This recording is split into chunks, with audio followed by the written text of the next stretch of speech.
Hi. In today's video, video number 3, I want to tell you a little bit about how to sell to my audience. So you might be at some level wondering why I would be talking about this.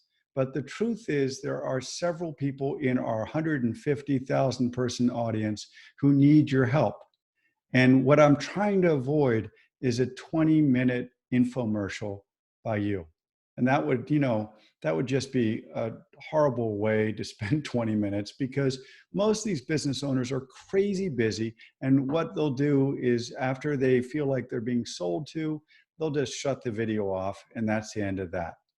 So basically, I want to make sure this is as successful for you as possible. The idea is that if it's successful for you, then maybe there are lots and lots of other things we could do together and maybe even some business. I was listening to a show, a podcast the other day, and the business owner basically, despite the best efforts of the host, the business owner made this one long sales pitch. And it just made me go yuck and cringe. The thing is that you need to understand that our audience, they're smart and they're really, really skeptical. So we need to make sure that whatever topics or services and products you offer, they need to be offered. Basically, the whole concept has to be, it's their idea.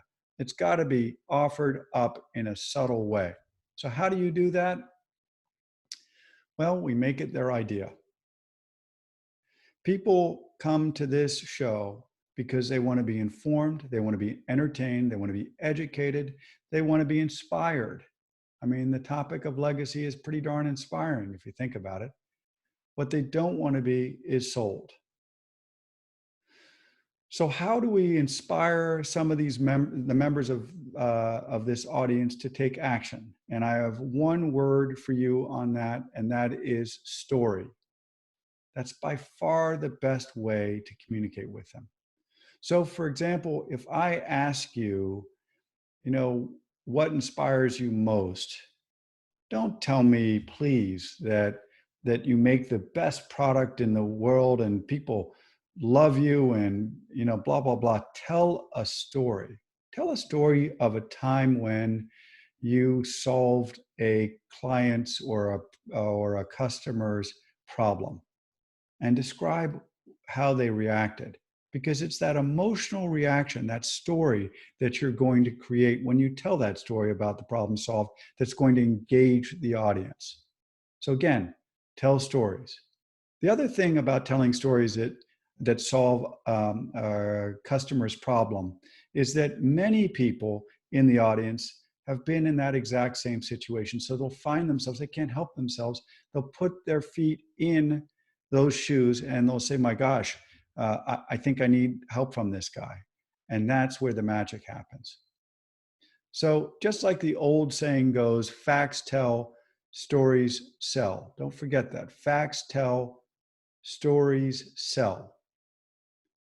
The message here is come to our interview with a few great stories, ones that might be inspiring or captivating or entertaining or all three, but just be ready for that. Okay, so now on to video number 4. Video number 4 is how to build a lasting legacy.